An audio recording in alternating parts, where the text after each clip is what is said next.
This is the story of a man turned into an experiment and a testimony that refuses to be silenced.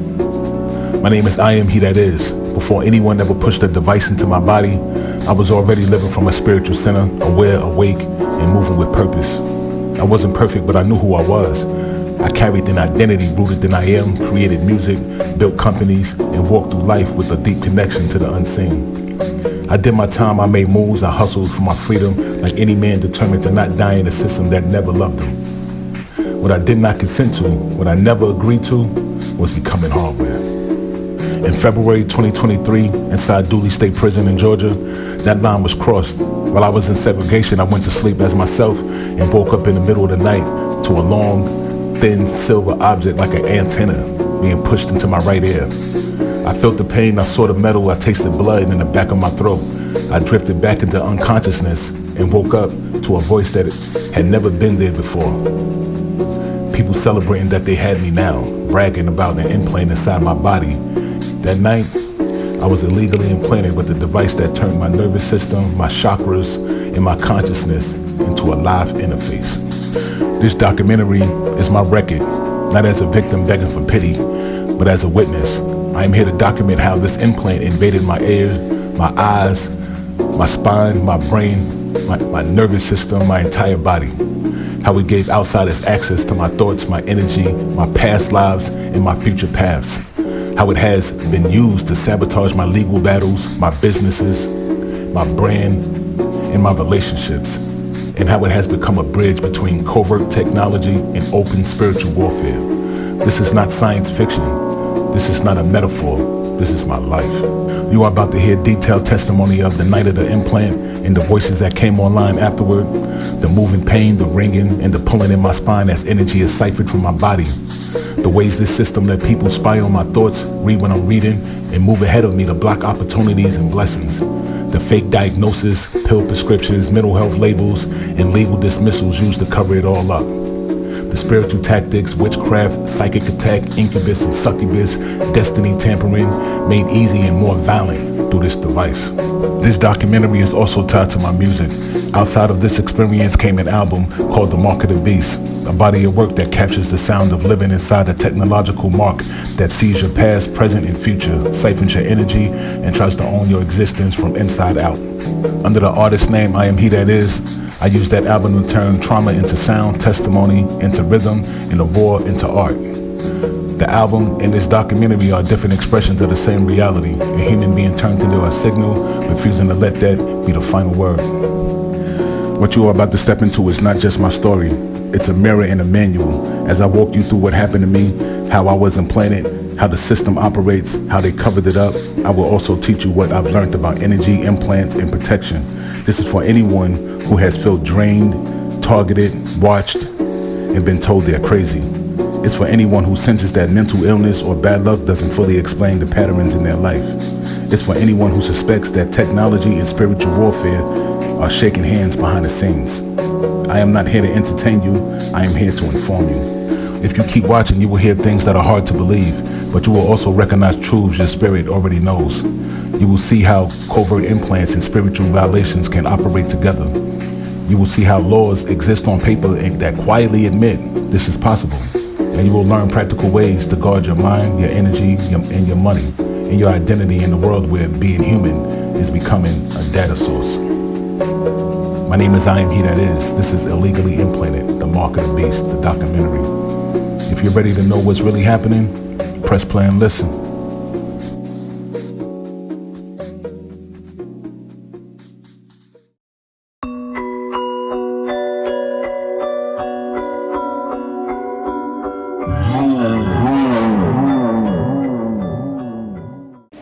Everything that I'm thinking that I could do to get help or get assistance with the removal of this implant or the deactivation of this implant, I did. I filed lawsuits. I went to medical. I reported it to counselors. I reported it to mental health. I reported it to psychiatrists. I reported it to psychologists. I did everything that I needed to do, but at the end of the day, I don't get any help. I still got some cases pending. I know the federal judge, I'm in between them dismissing it and calling it frivolous. This is for the second time, and this is the second time I filed it, but he's trying to block me from ever bringing it back to them again. But at the end of the day, I'm like, I gave you time, details, and see what's even more crazy is that, see, they don't really explain what this technology does. And it's so astonishing and it's so mind blowing that even to produce something like this and admit it to the public, it's crazy. You know what I'm saying? Because when you put something in somebody and they can see their past, present, and future, see past timelines, who they were, see the future timelines based upon their actions. It has good and bad. But the bad is that it takes away life from life. So while you living, it takes away you living your life. You know what I mean? Like with an implant, it's like, because now everything is like really Harry Truman. Things are Harry Truman in a sense of like quantum physics, but not in a sense of now just a regular average Joe Schmo could have access to your inner being, your thoughts, your inner desires, your like your inner everything that you don't even want to be exposed to, whatever. Or thing, you know what I'm saying? It's your private life. And like this right here is my cry for help, yo. I need some help. Because at the end of the day, but even if I don't even get no help, just for me being able to explain this and articulate it, and then just inform somebody and just assist or help somebody and let them know, like, yo, you're not alone. You know what I mean? But this is actually what this technology do. You know what I mean? This technology is a spiritual crime. Because when you can see somebody's like, so when you can see the quantum physics within a person, this shows like you become what you think about. You know what I mean? But this breaks down reality in the sense like, yo, bro, the things that you do today affects your tomorrow. Like literally, it is no cap. You know what I'm saying? So it's like, you might as well be mindful of the things that you do, or you might as well be direct and do things with intention. So then you know. That's why they tell you in quantum physics, pardon me, to be in alignment with what you desire to experience. That's why they say start acting and being that thing, so you can be in alignment. Because with life, you know what I'm saying, like, yeah, things may be in a sense, like I was saying, like kind of Harry Truman, because things are already, it's like we living in the past, like the future is the past, and we're going towards it based upon decisions that we make. And it's like when you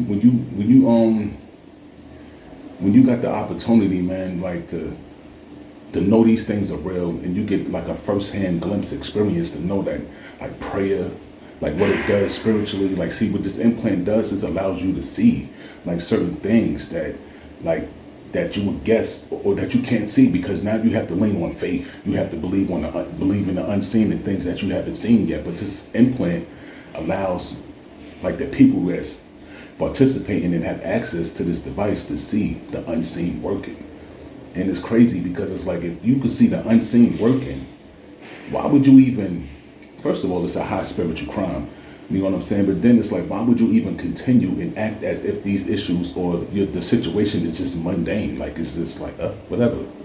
You know what I'm saying? Because the consequences for this, like, one thing I'm aware of is that any physical punishment that you could receive for a crime is nowhere as worse as if you was to be punished in the spirit world. You know what I'm saying? Because to me, like, not even to me, in all actuality, the spirit world, when your frequency resides, that's the real world. That's real life. You know what I'm saying? This is just an experience for other things. You know what I mean? But this implant thing, man, it's crazy, man. They can see your past, your future. You know what I'm saying? They could do things to manipulate your body. You know what I'm saying? To have your body off whack. So now you having all type of medical issues and stuff like that, issues that you never had before. You know what I'm saying? They can see your passwords, you know what I'm saying, your privacy, your devices, manipulate your devices, you know what I'm saying? Like get into your phone, do all type of stuff. It's just like an attempt to ruin your life. But you could tell this is the mark of the beast because it tampers with frequency. You know what I mean? So even just your mood, you know what I mean? If something could change your mood, that's changing your frequency. You know what I mean? So it's looking to keep you in a lowered state of existence. I rise to the occasion. Sometimes I get pissed off, you know? Sometimes I get upset, but I always remember who I am. That brings me back to the remembrance of why I'm going through what I'm going through and what this thing is, you know? So it's just crazy, man. Like right now I'm still waiting on other courts to make decisions. And I'm still fighting, you know what I mean? Like, I don't really have no backing and stuff like that or whatever. But like some of the things I went through, I explained in the documentary, and I'm just here to let you know that these things are real, you know. So if you know somebody that's going through it, somebody said like, yo, they probably got the implant, they don't even know. Cause see, if I didn't wake up and like experience it happening to me, I would have never known. I wouldn't know what the fuck was going on. I'd have been like, I would have known. I'd have been like, I wouldn't even know what to think. You know what I'm saying? But I never heard no voices, especially no niggas, part of my language. I never heard no other people like in my head, like, you know what I'm saying? Like just like regular dudes. I never heard no people in my head before, so I wouldn't know what to expect. I wouldn't know cause I don't use drugs. I used to smoke weed, but I smoked for years. I didn't even smoke a joint and started hearing shit. You know what I'm saying? So it's like I'm solid. You know what I mean? I don't know no hard drugs. You know what I'm saying? The most I ever did was cigarettes, weed, and drink. So it's like, and then that's what they use. They try to use like mental health. But then when you're in this place like this, and then when you come to realize that they've been doing experiments on the inmates, you know what I'm saying? Before it trickles out into society, you know what I mean? And as I was breaking down in the documentary, with doing my research and stuff, that they have like stuff that's like particles dust. And you can eat it. It's in you. You know what I'm saying? Like it do certain things. It could, you know what I mean? It's in you. They could do whatever they do. I don't really know much about that technology, but I'm sure I had experience with both, because I didn't really talk about certain things I've been through at other facilities where I got stabbed or whatever. You know what I'm saying? And it didn't get documented. You know what I'm saying? Like it was kind of like set up. I got stabbed, and then they just did everything in house, and then they did some other shit as if they was putting an implant in me, but I was still awake. So it brings me back to the particle thing, you know what I mean, where those could be put in you. Because after it was done, I felt like something moving in my head, like something walking around and shit, like, you know what I mean? But it's like the same people that I complained to, it's the same people that did it. So it's like I'm in a lose-lose, you know what I mean? Like if you don't have no, like, if you don't have no family and stuff like that on the outside, you know what I mean? Like, or so somebody that can help you, then that would believe you, you know what I'm saying? Because it's crazy. You start telling people like, yeah, it's looking at my past, it's looking at my future. One thing I noticed, like certain things I've been through, you know what I'm saying? And people revealed to me that it could see the future based upon certain things. Like I had my tablet, and a person told me my tablet was gonna break. I mean, they broke their tablet. I was like, damn. I looked at mine. He was like, don't worry, yours gonna be broke. I mean, I ended up getting another one, but the next week it broke. You know what I'm saying? So it's just stuff like that. And then me having my business, Young Black Men Incorporated, man, it's like somebody trademarked it. You know what I'm saying? Because see, look, it can see your future to the extent that the things that you're doing, like the fruit that would be like born from the seeds that you planted. So the things that you do today affects your tomorrow. You know what I'm saying? We all know that. So the person like registered the trademark, but then registered like not with no purpose. I forget what it's called, but it wasn't even with a purpose to use it. It was just like I intend to use in the future. That's a dead giveaway, because then you did. First of all, the name of my company is Young Black Men Incorporated. This dude is married to a white woman. I have nothing against white women. I dated white women, nothing. You know what I'm saying? But it's just a Young Black Men Incorporated is centered towards Young Black Men Incorporated. You know what I'm saying? So it's like it's just weird, but not even that. It's just that Young Black Men Incorporated, you know what I'm saying? Like, it's like, people generally, you know what I'm saying, you gotta be like I'm for the people, but I love my people as well. I love all people, but I love my people. I love black people, you know what I'm saying? Just based upon everything that we went through, our history and stuff like that, and how we continue to go on and still strive to be better and greater, no matter what obstacles, you know what I'm saying, we face.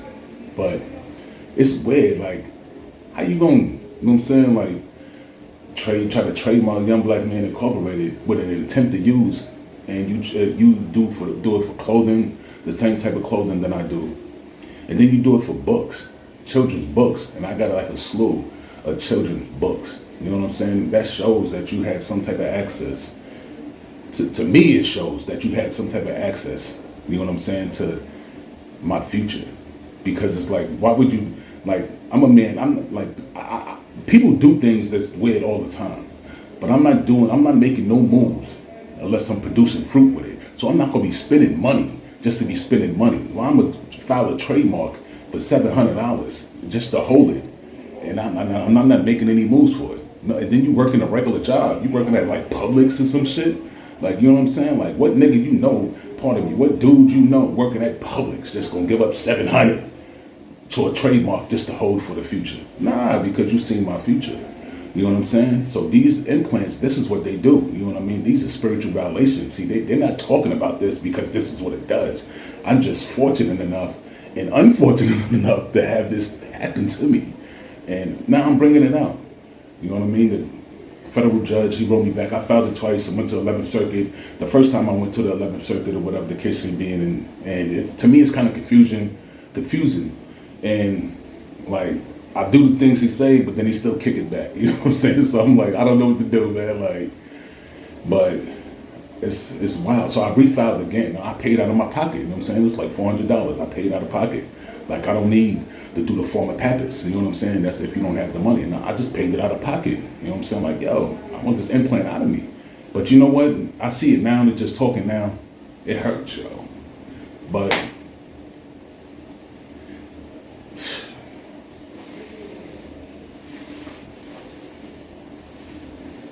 see, it's a funny game, you know what I'm saying, the people that's doing this to you.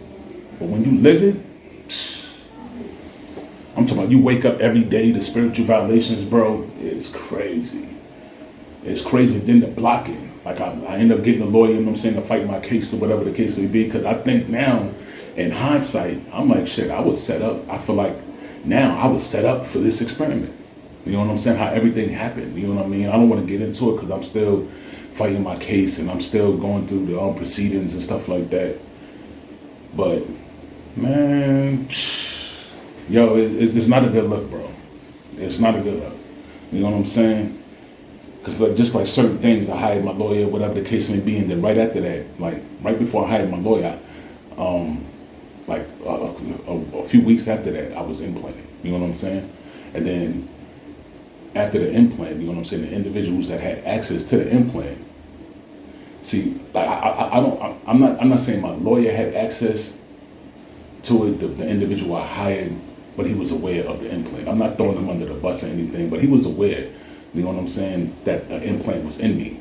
You know what I'm saying? So it's like when I called him, and I was in segregation, he set up a call, you know what I'm saying? So I had to come out the hole, and they took me to a little office or whatever to talk to my lawyer. Then he was telling me certain things he can't do and stuff like that. And it's kind of crushing because I was already going through this and it was new.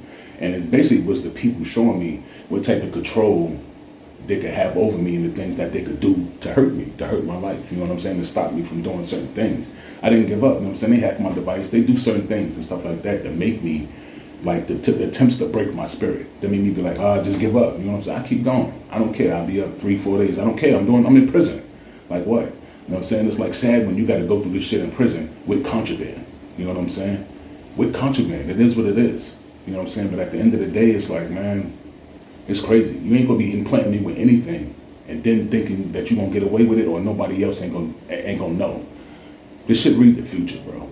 You know what I'm saying? And then depending upon what type of person like the implant is in. Now think about it from this perspective. It's like, see me, I'm a seer as well. Like I have spiritual gifts. I could do certain things and stuff like that. And so the capabilities I have, some of them they have access to. You know what I'm saying? So imagine it's being in the psychic. You know what I mean? So if this implant is in the psychic, then you seeing the capabilities and the things that the psychic do, so you can utilize some of their gifts to do certain things. You know what I mean? So some of the gaslighting, I would say, you know what I mean, that was expressed was that, like, it can view other people's lives, not just mine directly. So when you can view other people's lives, it takes life out of life. You know what I'm saying? Like, it's just crazy. It takes life out of life.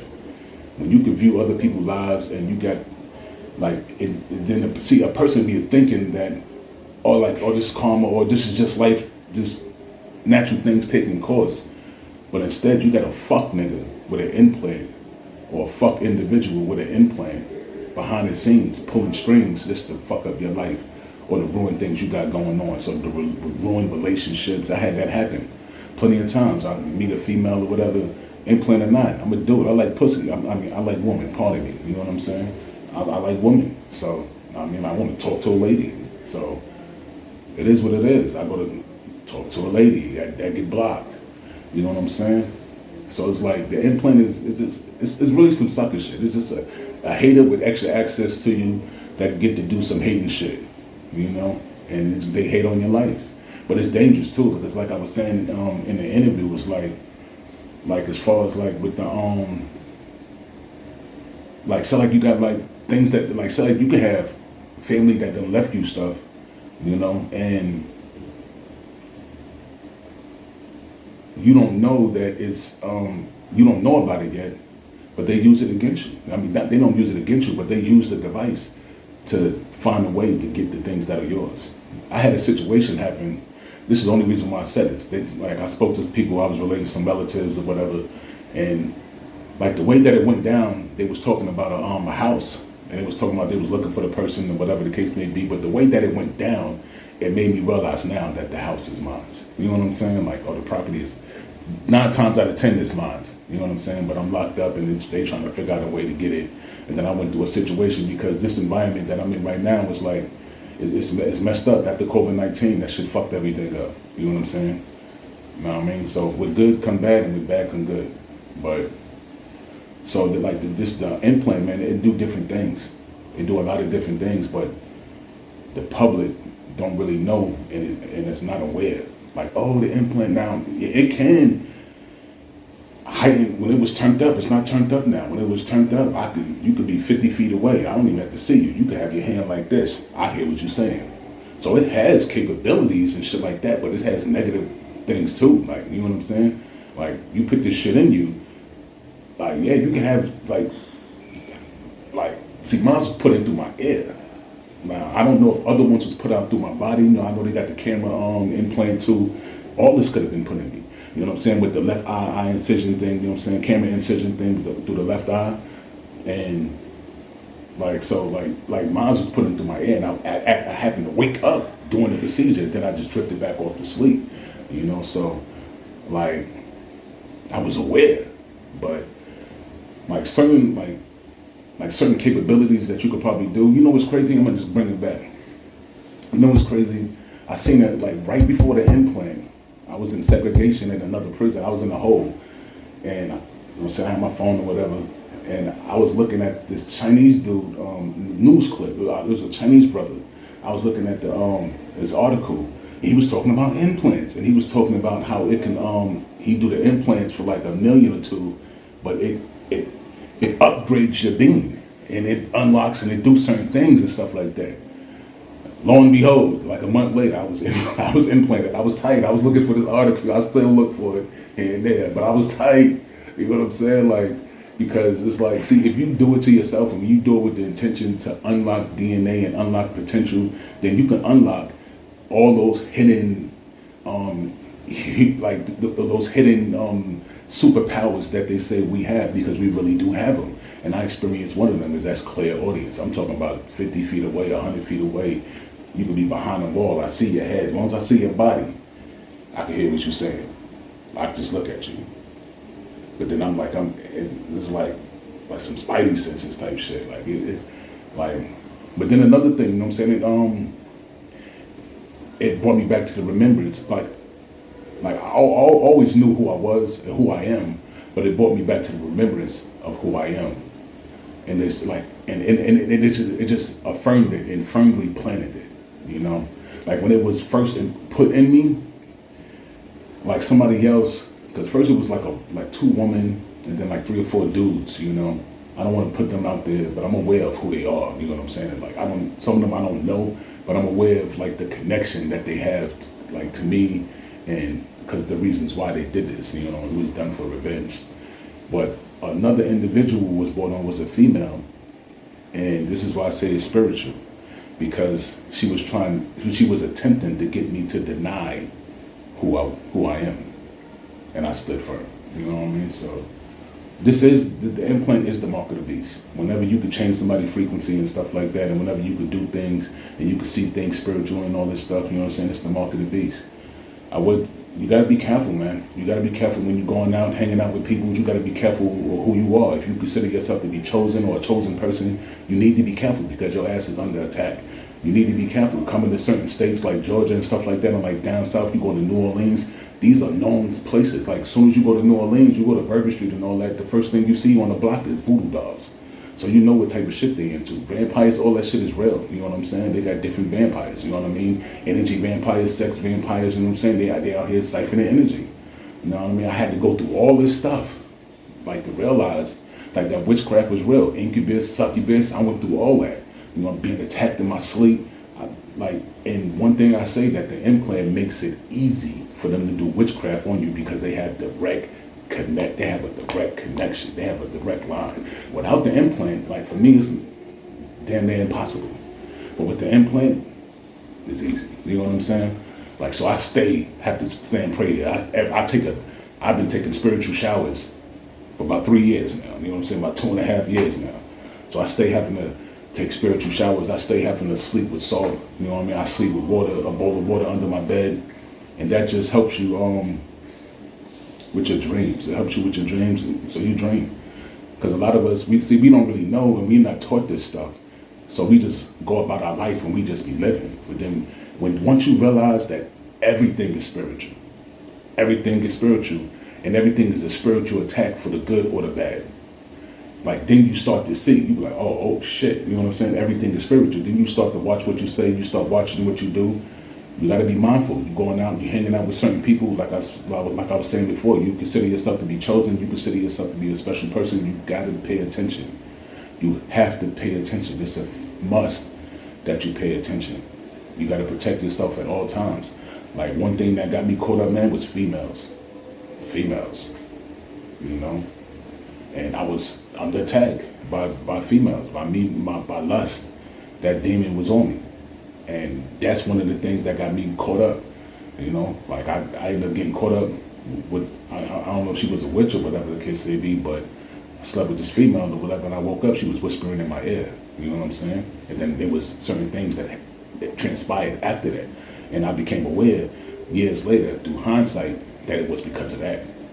So it's a lot of times, I'm saying, people be doing stuff and you'll find yourself doing something, but being put under spells and stuff like that is real. See, we don't realize it because this like witchcraft is so subtle. Like you think you acting normal and doing your regular stuff, and you think that these ways are just of you, but nah, you was put under a spell. You was put under witchcraft, and then you acted out of your body. You know what I'm saying? You acted out of things that you did. Like not saying that you wouldn't have did it, because that's how subtle witchcraft is, and that's how smooth they are with witchcraft. It's something that you would have did. Possibly it put in a certain situation, but it's something that you wouldn't have did. You know what I'm saying? So you got to be mindful. Like you a special person, you consider yourself to be special, you consider yourself to be chosen, you are a target. When you go to certain states, when you go to certain places, you are a target. You need to watch yourself, you need to protect yourself, and you need to be around people that love you. You know what I mean? And do not neglect when somebody that you love, or people that be saying that they love you, do things to show you that they do not love you. Do not neglect that shit. That shit fucked me up. Don't neglect it, because that'll have you messed up. You know what I'm saying? That you'll lose your life playing around with your love and playing around with people that don't love you but acting like they love you. But just be on point. You gotta be mindful. You gotta be mindful. But this implant is real, man. The things that they do is real, and shit, I need some help. You know what I'm saying? On getting this thing out. You know what I'm saying? Right now, I'm still fighting. But the only thing I see that I could do right now, which is documentary, just to inform the public. So now you know. Yo, my name is I.M., first name Kawan.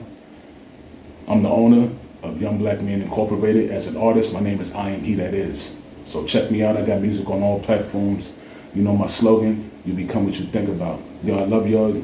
Be easy and just be mindful of everything that you're going on. I mean, that you got, and just be mindful of everything that's going on around you. So check out the documentary so you can learn about some of the things that I went through. Before the implant, I wasn't defined by prison, by charges. or by what anybody said about me. I was defined by who I am on a spiritual level. My name is I Am. Spiritually, I was already awake. I moved in a high vibration. I radiated love, abundance, truth, and judgment everywhere I went. There was no voices in my head, no strange sensations, no interference, just me, my thoughts, and my connection to the divine. When I got incarcerated in Georgia, it wasn't because I was out here confessing freely. It was because I was drugged with what they call a truth drug and pushed into a confession. That confession is what they used to lock me up and railroad me with a sentence that never matched who I was and what really happened. Before any implant, my life was already intense, but it was mine. Mentally, I was sharp and always calculating my next move. I wasn't walking around broken or confused. I understood exactly where I was, the Georgia prison system, and what that meant. I knew I had enemies. I knew there was a hit out on me. I knew some of the same people tied to my family were willing to turn me over to my enemies for money. That realization cut deep, but it also made me clear. Inside, I made decisions to pull back, to stop reaching out the way I used to. I still spoke to a few relatives out of love and history, but I knew not everyone with my last name meant me well. Spiritually, I was already awake and active. I moved with a strong sense that I was more than a DOC number in a case file. I carried presence, I drew attention, and I radiated a certain kind of energy. That's not something I built in prison, that's something I brought into prison. There was no voices in my head, no strange sensations, no unseen hands pulling on my spine or crawling toward my forehead. My inner space was quiet, my thoughts were my own, and my connection to the divine was directed and undisturbed. Physically, I was fully present in my body. I was aware of every tension and threat around me. People tried to target me, but rarely face to face. Most of the attempts came when I slept, like they were more comfortable creeping than confronting. Awake, I was ready. If they had bangers, I had bangers too. Because I understood the environment and refused to be an easy mark. Even then, my focus wasn't just on surviving day to day. It was on getting out. When I realized my family support wasn't going to carry me, I turned inward and started hustling. I put together my own plans to stack money for a lawyer. I accepted the reality. If I wanted freedom, I had to fund it myself. I moved carefully, made connections, and put in work until I had enough money to get a lawyer. Around this time, I was already being watched and targeted, but it was still like the normal kind. You know what I'm saying? That you see in prison. Envy, politics, tension, little stuff like that.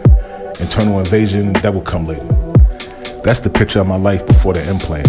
Dangerous, yes. Lonely, at times, yes. But still under my control. My thoughts were mine, my faith was intact. My mindset was built on survival, strategy, and purpose. The line that had not been crocheted was inside my head. No device had touched my brain. No system had wired into my nervous system. No one had access to my dreams, my thoughts, or my future. That violation, that night someone came into my cell and implanted me with an invasive brain implant, had not happened yet.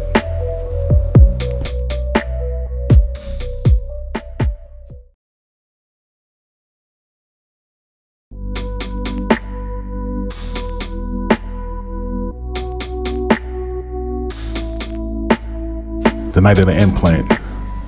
It was late February 2023, a Friday night at Dooley State Prison. I was in segregation. My routine that night was normal. There's not much to do when you're in segregation, reflection and sleep. I laid down and went to sleep like any other night, with no idea my life was about to be split into before and after. At some point in time in the middle of the night, I woke up. I didn't wake up slow. I woke up to a pain in my right ear. It was like a skinny, long silver object, like an antenna being plunged into my right ear. I remember turning my head, looking back over my shoulder, and seeing it, a thin metallic mechanism, silver, extended into my ear canal. It hurt. It wasn't a dream. The pain in the image was sharp and real. Before I could fully react, struggle, or understand what was happening, I drifted back off into sleep, like something forced my consciousness down. When morning came, and I woke up again, the first thing I heard wasn't my own thoughts. It was a woman's voice, clear, confident, inside my head. She said, "I have you now." I knew that voice. It was the same woman who had been targeting me for many years. The same energy that had been circling my life from a distance. This time, she wasn't outside anymore. She was in. As I lay there, I tasted blood in the back of my throat, like something had been done inside me while I was unconscious. When I spit, no blood came out, but the taste was still there, metallic, deep, wrong. It just felt weird. At the same time, more voices came online. like 2 female voices and 3 or 4 male voices, all talking in my head. They weren't discussing anything wise, important, or spiritual. They were bragging, laughing about having an implant in me, talking about how they could torture me now in ways they couldn't before. Through their bragging, I started to understand what this device could do. They told me and they showed me that through this implant, they could see my past, my present, and future. They said they could see who I had been in past lives, who I was now, and who I was destined to become. They could see the people I was meant to meet, the moves I was going to make, and things I was going to build. It was like they had tapped into a quantum system that read my timelines based on actions I'd taken and the seeds I already planted. When the implant was turned up, the voices were loud, like someone had taken the volume knob inside my skull and cranked it up. In that heightened state, I became aware of new abilities I hadn't had before. From distances like 50 feet or more, I could look at someone and hear what they were saying without seeing their lips clearly move. The implant had activated something in me or around me that amplified perception, but it wasn't a gift, it was a hijack. It was their way of using my own nervous system as equipment. I also learned through their words and actions that they could see my thoughts as images. When I spoke silently to myself, they could make out every word. If I was reading a book, a poem, a scripture, they could see what I was reading and read along in real time just to bother me or interfere. They had access to my inner space, my private mind, without my consent. That night at Dooley in segregation was the night the line was crossed. I went to sleep as myself, with my mind still my own. I woke up with a skinny antenna plunged into my right ear, a woman's voice saying, "I have you now." The taste of blood in my throat, and a crowd of unseen people celebrating inside my head. From that moment on, I was no longer just incarcerated in a physical prison. I was wired into a system I never agreed to, surrounded by voices using an implant that could watch my past, track my present, and reach toward my future.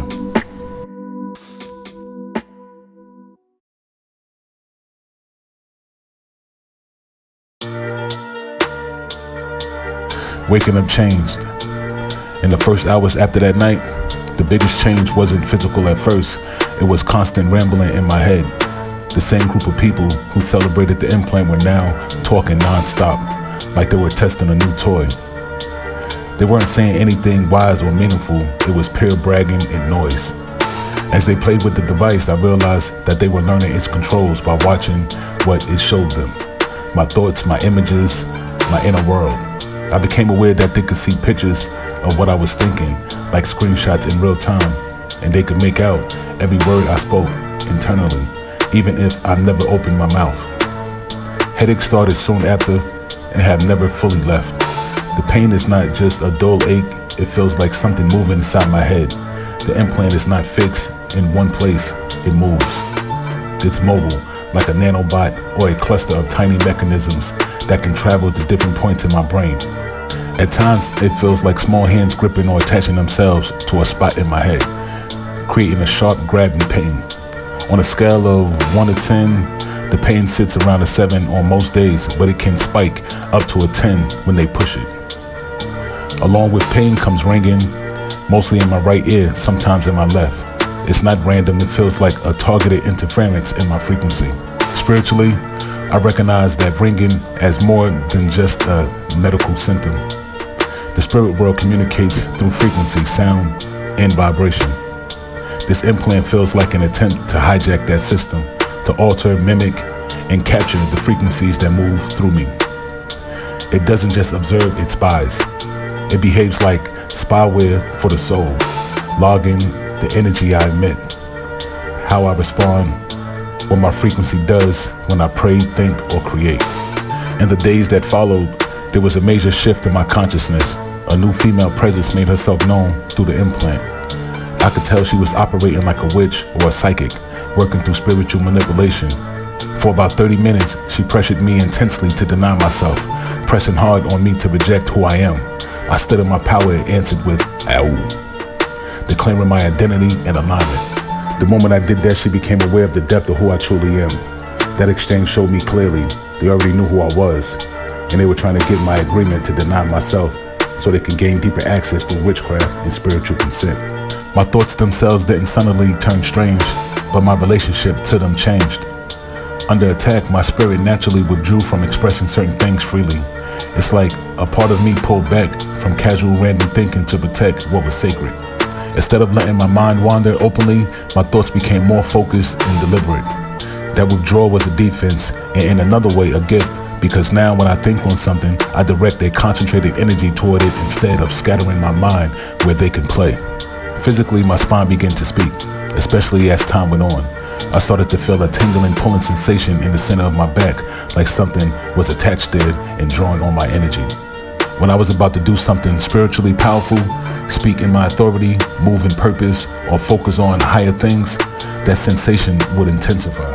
It felt like a hug and a drain at the same time, as if something was wrapping around my spine and pulling on my life force. Later, I recognized that this is a link to my chakra system, the center of my back connecting to my root and solar plexus, the place tied to grounding, willpower, and creative power. The implant and its operators were not just after my thoughts, they were pulling on my energy centers to block creation, siphon abundance, and latch on to my blessings. Inside my head, I could feel movement towards the center of my forehead, the region people call the third eye. Sometimes it felt like crawling, sometimes like a nerve activation or a line of sensation traveling forward. When that movement reached the center of my forehead, it felt like they were trying to see through me, using my own sight as a camera. My physical eye still works, and my hearing is still strong, but now I live with the knowledge that this device ties into my nervous system, my chakras, and my perception. It doesn't just sit in my head. It moves, attaches, and reaches into the most sacred parts of who I am.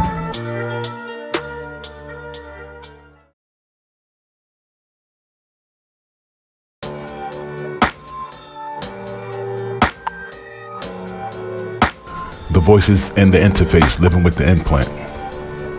The voices that come through the implant don't sound robotic or distorted. They sound like regular people, mostly black, male and female, talking in normal tones, laughing, arguing, gossiping. You could tell they know each other. It's like a social circle on the other side of this device. In the beginning, I regularly heard 1 or 2 women and 3 or 4 men. Over time, the mix has shifted, but the core stays the same. A small group with constant access to my mind. These aren't wise elders or spiritual authorities. These are people with no substance, no sense of consequence, no fear, neither of spiritual law nor physical repercussions. From what I experienced that first night, the long skinny antenna being pushed into my right ear is likely the audio node of the system, like a weaponized version of a cochlear implant. That would explain why their voices come in so clearly and why they can hear me so well. At the same time, the crawling, moving sensations in my head suggest the system branches out, either through one mobile implant or multiple coordinated implants to reach different parts of my brain. Whatever the exact hardware is, the effect is the same. They can hear me, see me, and spy on the inside of my life. Their behavior shows who they are. They are emotionally unstable and extremely immature. When I go to sleep, my body relaxes, my consciousness shifts, and the implant opens more deeply. I've noticed that when I wake up, they are often already angry, yelling, hating, cursing, throwing verbal tantrums before I even fully open my eyes. That tells me they are using my sleep cycles to view my future, reading the unfoldment of my actions, then getting mad at what they saw. My growth, my calling, my success. Their first move in the morning is taunting me. We're still here like children clinging to power they stole, not one they earned. While I sleep, the sensation of my spine often intensifies. I've woken up many times with strong pulling in the center of my back, like something is drawing energy out of me. That's when I know they are ciphering energy using the implant and whatever is attached to my spine to drain me while my conscious defenses are down. This isn't just tech, these are spiritual war tactics. It's surveillance, energy, death, and psychological torture wrapped into one system. The implant doesn't just observe my life, it interacts with it. It can alter my frequency by provoking me emotionally, doing small targeting things to get a reaction to push me towards anger, frustration, and despair. When you react or lose control of your emotions, your vibration drops. They notice. They push for low vibrational states on purpose, using insults, mockery, and interference to try to drag my energy down. That's why I call this thing the version of the mark of the beast. It tracks, it marks, it reads your past, present, and future, and it tries to move you towards a state where your frequency, choices, and even destiny can be manipulated. Through the interface, they can clearly see my thoughts, and the ripple effects of my actions. I write books, I make music, I build companies and brands. They watch my seeds being planted and see the future fruit. What baffles me is this: if they can see how actions create outcomes, they should also see what their own actions are building for them. Yet they continue to choose harm, sabotage, and violation, walking themselves into consequences they can't escape. They've interfered with concrete events in my life. After I was implanted at Dooley and hired an attorney to fight my habeas case, I became aware that the implant was used to disrupt that relationship. My attorney called me about a month later, told me he couldn't help me, and backed out after taking my money and pushing the burden of gathering key evidence onto me, evidence he was supposed to obtain. At the same time, when I got out of segregation and reached out to my job to secure my work records, which would have proven my alibi at the time of the crime, the person I contacted only had partial records. I had paid my lawyer to pursue this, but the records came back incomplete in a way that conveniently blocked my freedom. Through the implant, they could see who I was calling and what I was trying to do, giving them the chance to go ahead of me and twist or poison situations before I arrived. They also interfered with my entrepreneurship. I built a company called Young Black Man Incorporated with books, clothing, and multiple sub-brands: Mad Love, Mobile Fashions, Thoughts of Things, and more. While I was in prison, people used stolen credit cards to purchase goods from my company. I fulfilled the orders, sent out the products, and then chargebacks were filed, leaving me with the loss. My company was pushed into a $10,000 deficit through this fraud. On top of that, someone outside trademarked Young Black Man, specifically for the same categories I was building: children's books, spiritual books, and clothing designs matching what I was creating. The trademark application even noted there was no specific time plan to use it, just a move to lock it up. To me, that's a dead giveaway that this was not random. It was a targeted attempt to hijack my future potential of my brand after seeing it through the implant. All of this shows how deep the invasion goes. This device doesn't just strip away privacy, it attacks the sacredness of existence itself. My innermost thoughts, my secrets, my struggles, my plans, things that should be between me, God, and those I choose, are exposed to strangers I never invited into my life. They weaponize my own story against me, trying to shame me, mock me, or make me doubt myself. That is a violation on every level: mental, emotional, spiritual, and economic. Yet even in this is a twisted kind of initiation. The implant is designed to harm, not help. It is a tool of control and theft, not healing. But by refusing to break, by transmuting the pressure into growth, I've been forced into a higher level of awareness and power. I've learned to discipline my thoughts, guard my energy, and create from a place of focus and tension. In that way, what was meant to destroy me has become a training ground for greater strength. I didn't choose this device, and I would not ever agree to it, but I choose what I become in spite of it.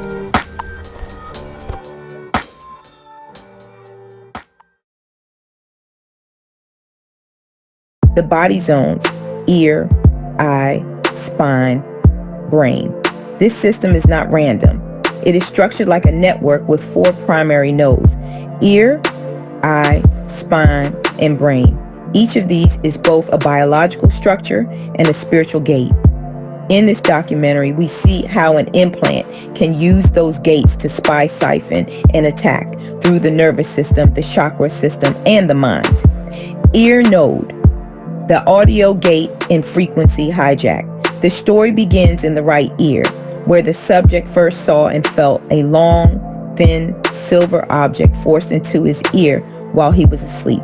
That is more than an injury site. It is an audio port. Scientifically, the ear connects to the brain through the auditory nerve and temporal lobe.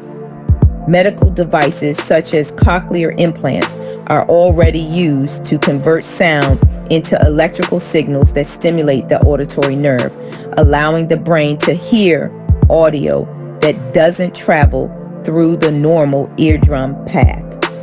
A weaponized version of this concept can inject voices directly into a person's perception so they hear speech without any external source. Turn the ear into a live microphone, capturing spoken words and environmental sounds and transmitting them outward.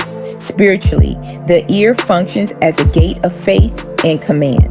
What a person hears shapes what they believe, and what they believe shapes what they speak and manifest.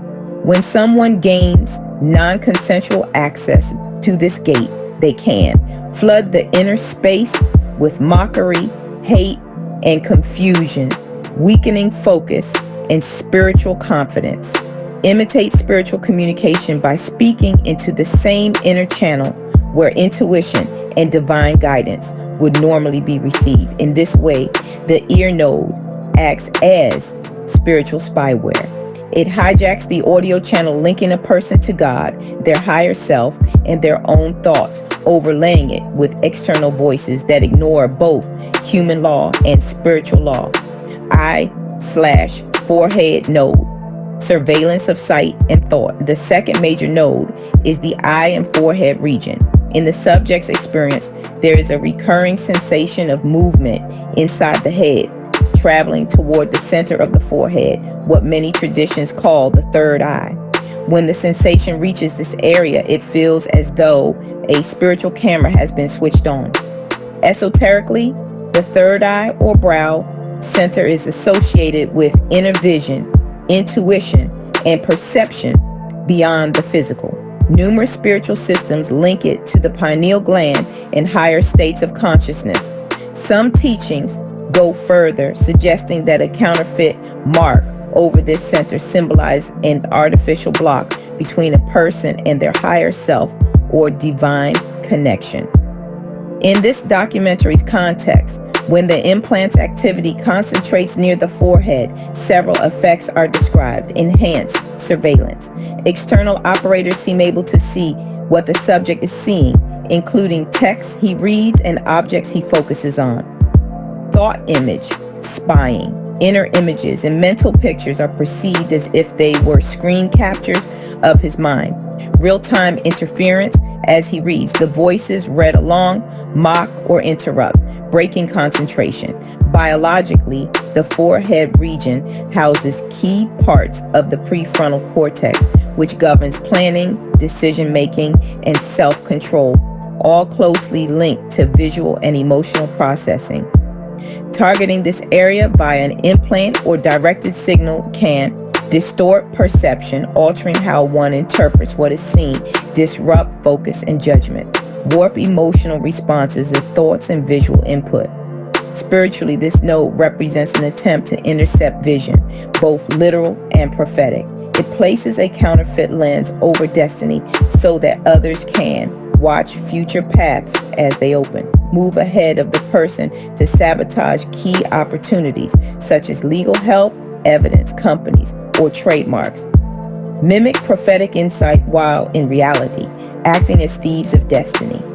Spine node, the energy siphon and will control. The spine is the main trunk of this system. In the subject's body, the strongest sensations occur in the center of the back, in the thoracic region. It feels as though something is attached there, pulling, hugging, and draining energy, especially when he prepares to create, pray, or stand in spiritual authority. From a scientific standpoint, the spine is the central nervous system highway. The spinal cord carries electrical signals between brain and body, managing movement, sensation, breathing, and autonomic functions. The thoracic region in particular is connected to breathing and diaphragm control, heart rate, and upper organ function. The balance between sympathetic, fight/flight, and parasympathetic, rest/restore responses. A device positioned in or influencing this area can disturb breathing, causing shortness of breath or the feeling of caught breath.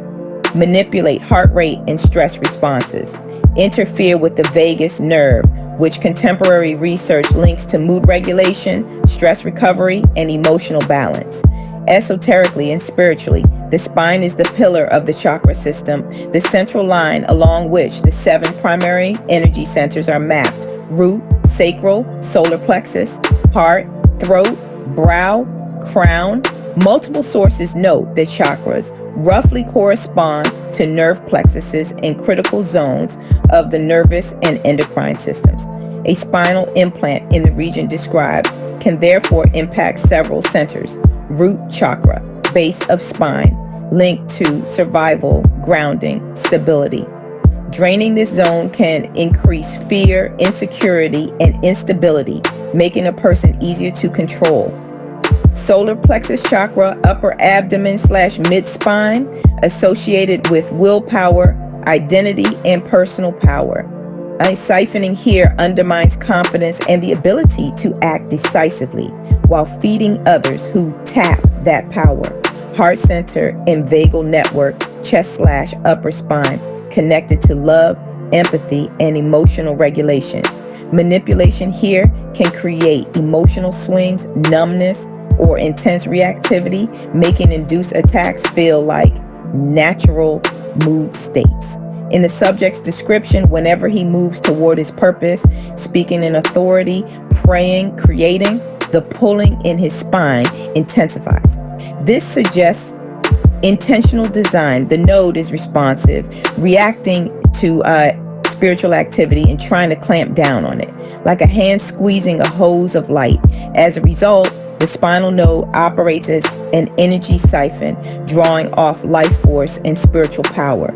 A control relay, altering physical states, breath, fatigue, tensions to weaken resistance. A witchcraft gateway, where energetic cords and attachments can be anchored to harvest energy and reroute blessings. Brain / mind node, thought access and destiny. Tampering all roads lead to the control center, the brain and mind. Ear, eye, and spine serve as conduits, but the ultimate target is consciousness itself. Neuroscience identifies several key structures. Temporal lobes, tied to hearing, language, and memory. Frontal lobes, responsible for planning, judgment, and personality. Limbic system, governing emotion, motivation, fear, and rewards. The pineal region, often associated in spiritual and alternative literature with altered states and inner sight. Modern neuromodulation and vagus nerve stimulation studies have shown that targeted electrical input to brain-connected pathways can alter mood, emotion recognition, and stress responses. If therapeutic devices can do this to help patients, covert or weaponized devices can do it to control, heighten anger, fear, or paranoia. Flatten empathy or sadness, subtly push decisions by shifting emotional weight behind certain thoughts. Spiritually, this is where witchcraft, psychic attack, and technological control intersect. In this case, it manifests as continuous access to inner dialogue, every silent word and mental picture, pressure to deny self and identity, seeking spiritual consent for deeper access, use of sleep states to scan the future, then strategic moves to sabotage pivotal events, legal strategies, evidence gathering, business launches, brand building, and financial flows. The subject's destiny, like anyone's, is encoded in him as a spiritual blueprint. These implants function as black market readers of that blueprint. They do not create his calling, they exploit it. They do not earn his blessings. They attempt to reroute or block them. When an outside system can see which businesses will prosper, which names and brands will carry power, which books, songs, and projects will impact lives, it gains the opportunity to trademark names and categories first, corrupt records and relationships, attack credibility, health, and stability to slow or derail the mission. This extends beyond personal abuse. It touches what many would call divine order or cosmic law. Why this system is spiritual war. Taken together, ear, eye, spine, and brain, this implant functions as a 4-point assault on a human soul. The ear node invades hearing, speaking into the faith gate and disrupting divine communication. The eye/forehead node invades sight, watching thoughts and future paths while attempting to dim inner vision. The spine node invades life force and will, siphoning energy and choking spiritual power at the root and solar plexus. The brain node invades consciousness, seeking to rewrite emotional responses, choices, and even the relationship a person has with their own identity. Scientifically, These regions map onto the central nervous system, vagal circuits, and brain structures that regulate perception, emotion, and behavior. Esoterically, they align with primary chakras and spiritual gates connected to grounding, love, power, vision, and divine connection. Spiritually, this convergence makes the system a deliberate bridge between technology and witchcraft, a tool allowing lawless operators to reach into places that, by right, belong only to God and the person living in that body. In this documentary, the implant is experienced as a living embodiment of the mark of the beast. It tags the body, taps the frequency, spies on timelines, siphons energy, and attempts to strip away the privacy, dignity, and holiness of human existence. It presents itself as advanced, as smart, even as helpful, but in operation it is an invasion, and yet the subject's core identity remains. The system can read his blueprint, but it cannot author his soul. It can interfere with events, but it cannot erase what is written at a higher level. His resistance, awareness, and refusal to deny who he is stand as living evidence that even in the center of this network, spirit remains sovereign. Intention and control. What this system is really for. This system is not an accident, a malfunction, or a misunderstanding. It is a weapon engineered to monitor, manipulate, and harvest. When we look at what it does across the ear, eye, spine, and brain, a clear design emerges. Destiny theft, energy extraction, and psychological control. First, this system is built for total surveillance of the soul. It does not simply watch a body like a camera in a hallway. It surveils the inner life. Thoughts, memories, mental images, prayers, even sleep. The ear node listens. The eye and forehead node watch. The spine node feels shifts in energy and will. The brain node tracks emotional and mental reactions. Together, they create a continuous feed of past, present, and unfolding future. That is why those on the other side of the implant can comment on what he is thinking, predict what he is about to do, and speak on companies and creations he has not yet released. They are not guessing, they are reading. Second, it is configured for energy siphoning and mood manipulation. The spinal node, connected to breathing, the nervous system, and the chakra centers, draws on life force. The pull intensifies when he steps into his power, speaks his truth, or moves toward purpose. At those moments, attacks increase to provoke anger, frustration, or despair. This is not random harassment. It is a deliberate strategy to drain energy during sleep and creation. Push him into low vibrational states where control is easier. Turn his own nervous system and chakras into a harvest field for people who refuse to cultivate their own light.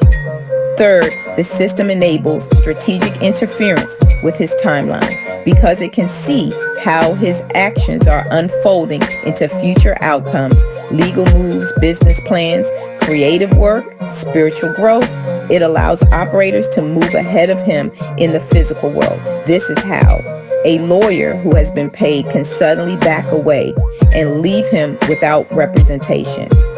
Work records that would prove his innocence can return incomplete or mishandled. A company can be hit with fraud and chargebacks until it falls into debt.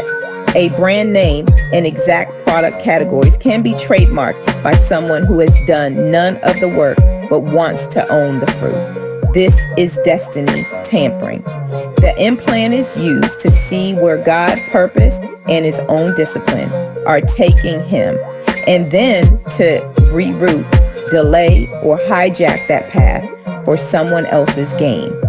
Fourth, the system is structured for spiritual warfare and witchcraft by means of technology. The pressure to deny himself, the presence of witches and psychics using the implant as a channel, the attempts to gain verbal or energetic consent, all of these reveal the spiritual layer. Witchcraft still relies on agreement, denial, pact, or surrender. In that context, the implant's role is to wear him down mentally and emotionally until he begins to agree with lies about himself. trick him into denying his true identity so deeper access can be claimed in the spirit. Use the exposure of his goods, bads, and uglies, the strangers, as a tool of shame and control. By combining technological intrusion with spiritual tactics, the system becomes a bridge between sorcery and science, allowing low-level operators to reach into places only God should see, private thoughts, sacred wounds, future assignments. Finally, this system is an attack on the sacredness of being human.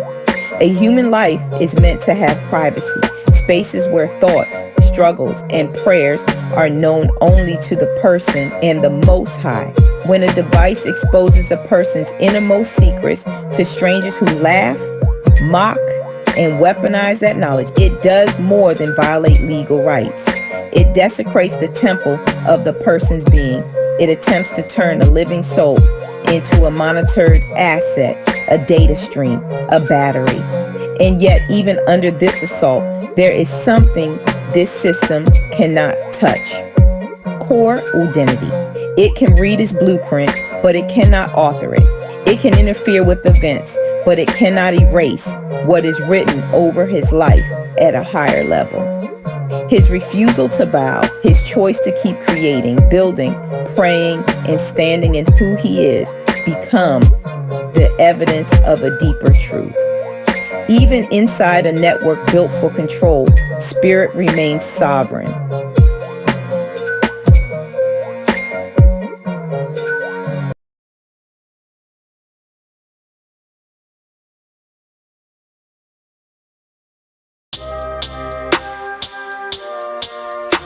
How they covered it up.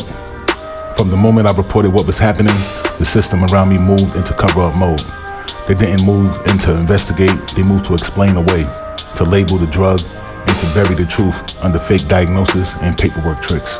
When I went to medical and told them something was wrong, told them about my ear, my breathing, my back, they did the surface routine. They looked into my ear checking for scars, but nothing real came from it. Later, when I had x-rays taken, the technician herself told me there was an issue. She couldn't diagnose me, but she was clear something was wrong. Yet when it came time for the official word that something wrong, turned into arthritis on my spine. I was told to hang upside down as treated. No legitimate plan, no serious explanation, just a ridiculous suggestion meant to move me along and close the file. The second time I had x-rays, the cover-up went even deeper. I never got the results. I had to file sick call slips just to ask what was going on, and even that didn't bring answers. I ended up in chronic care supposedly for a sleep issue, and only there about 3 months or months later, and at another prison, did I start to piece together that my breathing problems and spine issues were being bounced around with no real accountability. At Baldwin, they sat on my x-ray results. At Augusta, I finally got a breathing machine after months of waiting. Patterns like that don't happen by accident. They happen when people coordinate to avoid telling the truth.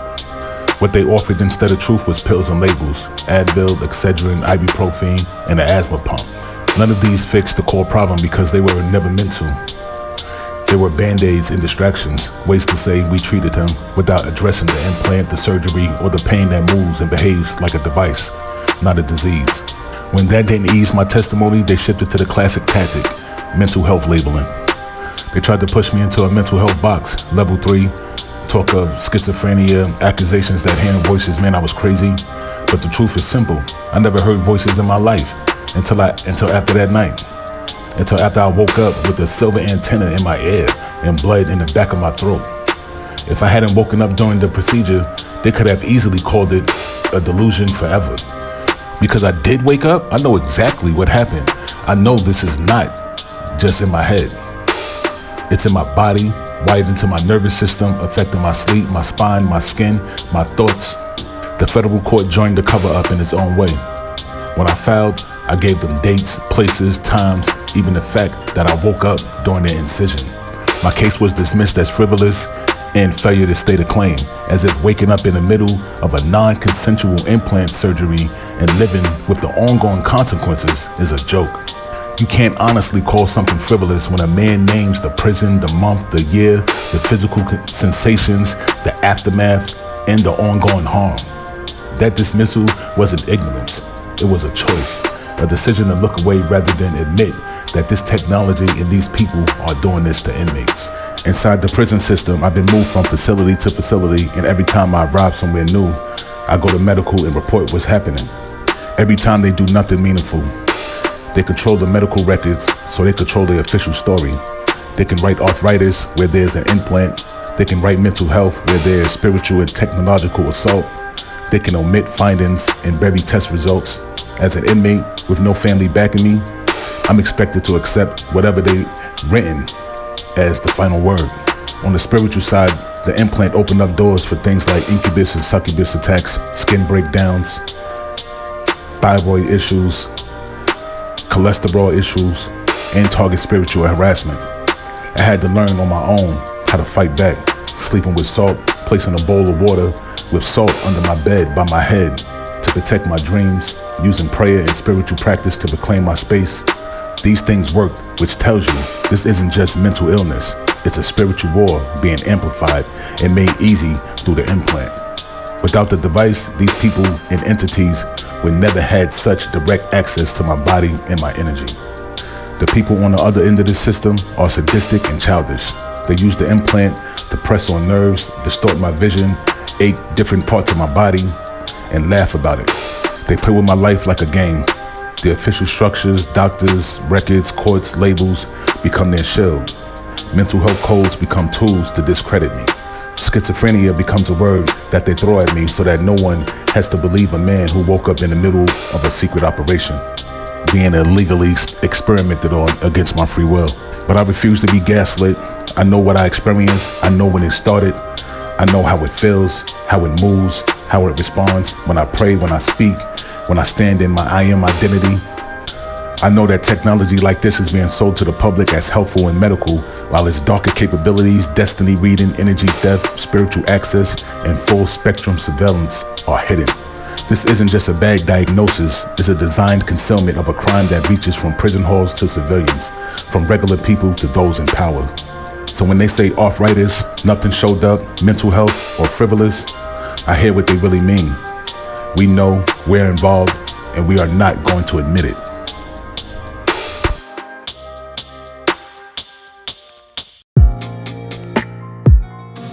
Spiritual war crime, what this really is. This is not just a story about hidden technology. This is a spiritual war crime. The implant is a weapon aimed at my free will, my purpose, and my I am identity.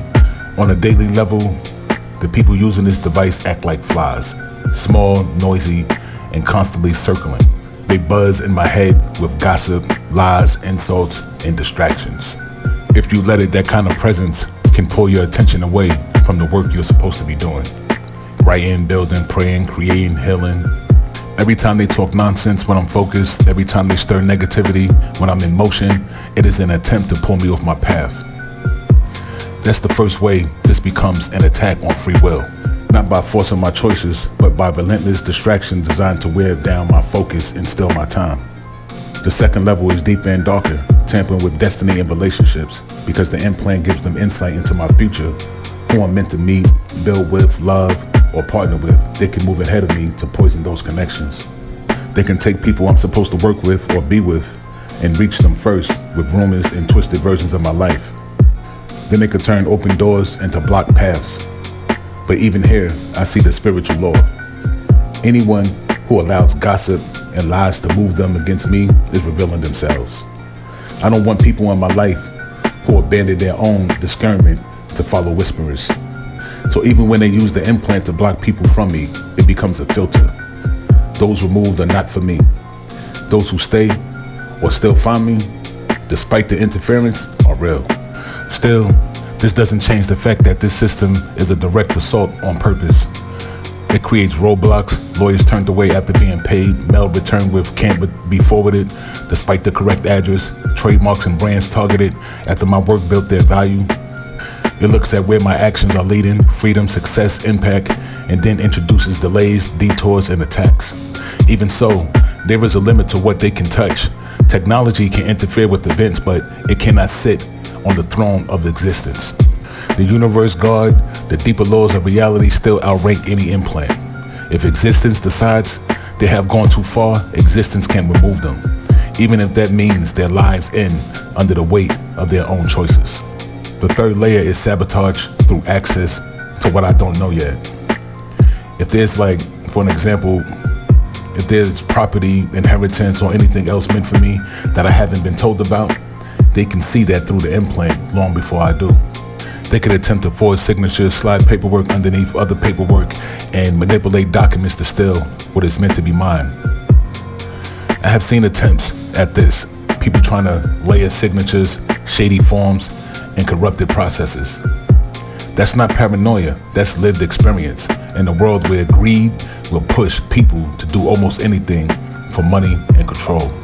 What grieves me now is not just what I've endured, but what they're calling down on themselves. I have seen enough spiritually to know that places like hell are not metaphor, they are real realms. I've been shown enough to know that consequences are not theory, they are destinations.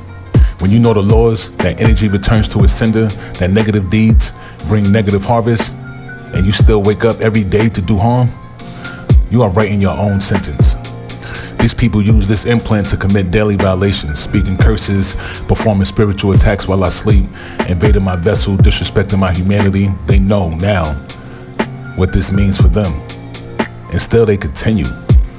That's why my anger has turned into pity. I see what's coming for them more clearly than they do.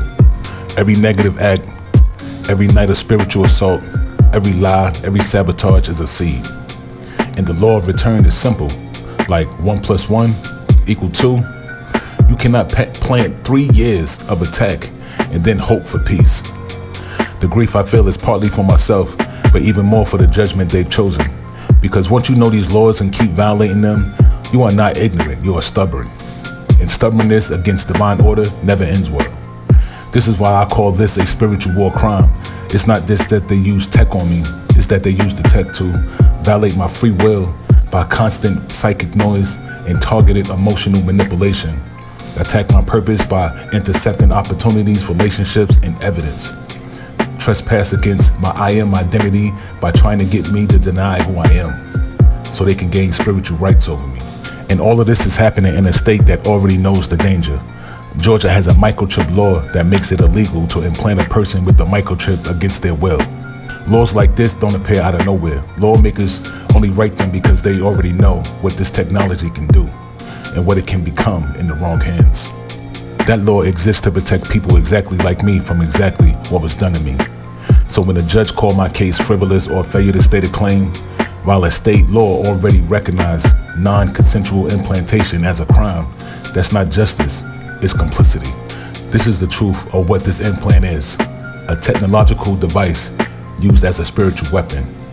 A mark that reads destiny and tries to rewrite it. An invasion that turns a human life into a lab, a battery, and a battlefield. And even with all that, I am still here, still thinking clearly, still working, still speaking, still I am.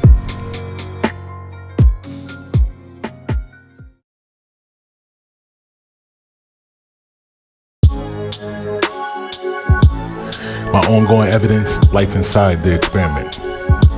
Living with this implant is not a one-time event. It's a daily experiment being run on my body, my mind, and my relationships. Every day carries its own proof that this is active, invasive, and ongoing. Sleep is one of the main battlegrounds. Nights that should restore me become openings for interference.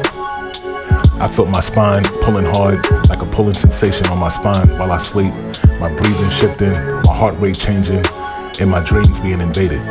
Sometimes I wake up exhausted, not because my body failed, but because someone used the implant to work on me all night, ciphering energy, provoking attacks, and watching how my spirit responds under pressure. My body functions are not left alone.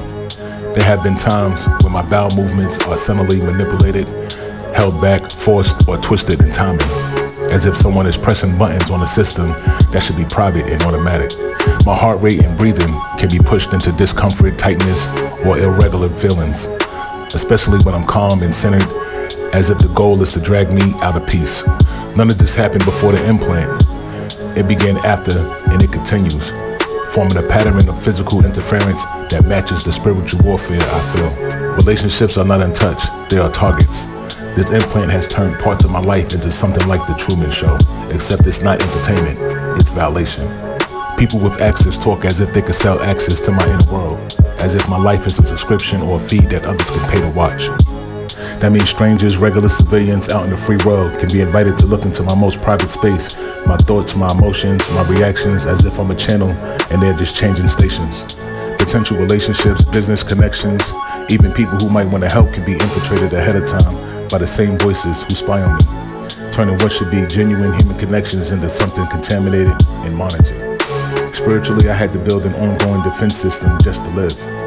Copper, salt, fasting, prayer, cutting cord rituals, these things work, and I've seen them block attacks and clear space. I've slept with salt, placed salt water by my head, and watched my dreams stabilize. My soul reclaimed territory that was being invaded. But because the implant is inside my body, the people using this will break spiritual law just to push through those defenses. Ignoring the consequences, they are stacking up for themselves. So my response has to be continuous. I stay in prayer, I stay aware, I stay cleansing, cutting cords, realigning, not because I'm weak, but because they refuse to stop violating my space.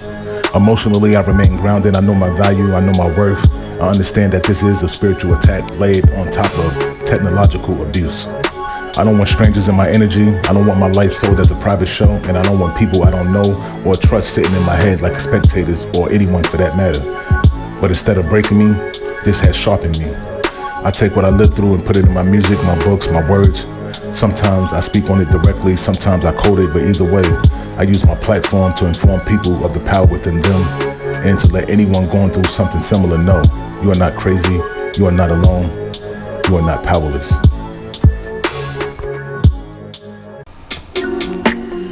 Message to the audience while I'm telling you this. I'm not sharing this for pity, I'm sharing this to bear witness. What happened to me is not just a story. It's a warning in the mirror for anyone who feels like something is deeply wrong but cannot prove it on paper. There are people right now going through similar things in silence. They hear voices that started after a surgery or a blackout. They feel movements in their body that don't match any diagnosis. They watch their life fall apart in ways that look coincidental from the outside but feel coordinated from the inside. The world has taught them that if they speak, they'll be called crazy, schizophrenic, paranoid, so they stay quiet. I'm talking for them too. The world needs to know that covert implants and spiritual violations are real.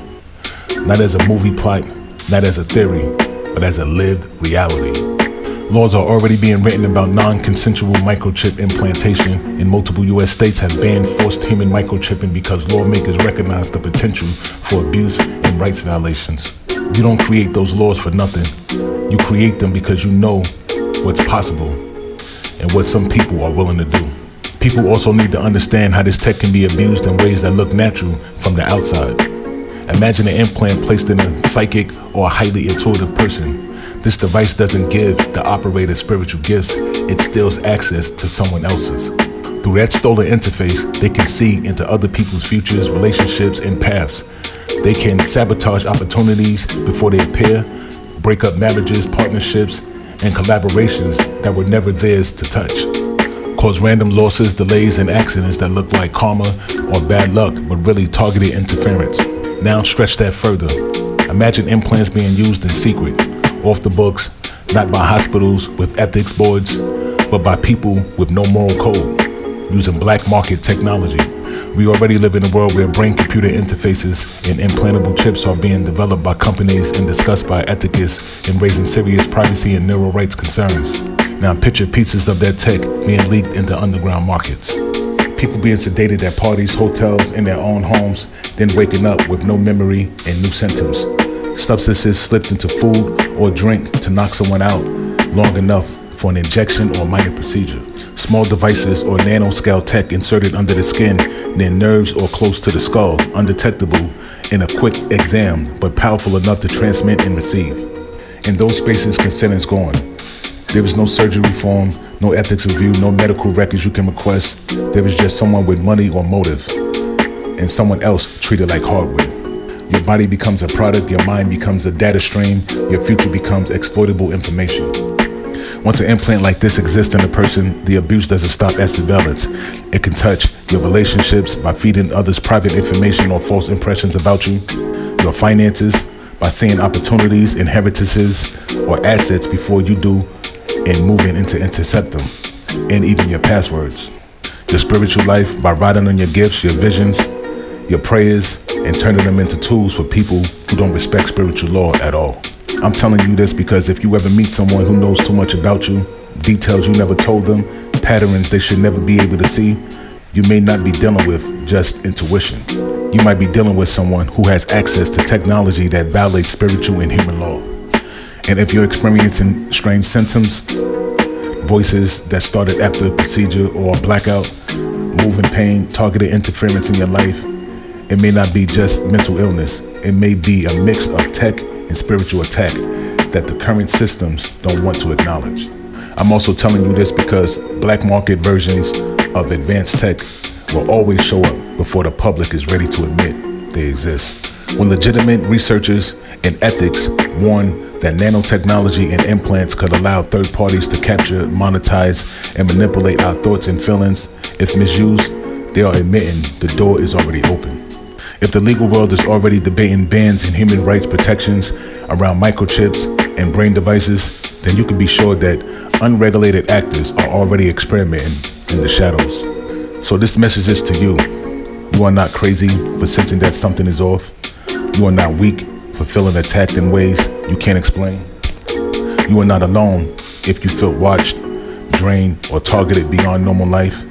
I'm not asking you to feel sorry for me. I'm asking you to wake up, to question easy explanations, to listen when people talk about experiences that don't fit into neat boxes, to understand that there is a war going on, a war where technology and witchcraft meet, where implants become gateways, and where destinies are being tampered with in the dark. I'm bearing witness so the record exists, so that when others come forward, they have language and context, so that someone will see their own story reflected and realize this isn't just happening to me, this is real, and I am not powerless. Energy ciphering, implants, and how to protect yourself. This is for anyone reading or watching who wants to understand energy, how it's stolen, how tech can help steal it, and how to protect yourself spiritually, mentally, physically, and even financially. 1. What energy really is beyond feeling tired. When I say energy, I'm talking about more than just being sleepy. I mean your life force, what keeps you moving, creating, healing, emotional charge, love, anger, fear, joy, spiritual power, prayer strength, intuition, manifestation, mental focus, concentration, vision, clarity. Where your attention goes, your energy flows. Whoever or whatever controls your attention, emotions, and choices can feed off your energy. Spiritually, this is often called energy vampirism or psychic vampirism. People or entities who drain your life force instead of growing their own. 2. How energy ciphering works spiritually and psychologically. Energy ciphering usually happens through patterns like emotional hooks. Someone constantly creates drama, fear, guilt, or shame in you. They feed off your reactions, yelling, crying, obsessing, over-explaining. Spiritually, this is them tapping your emotional field as a battery. Psychic cords and attachments.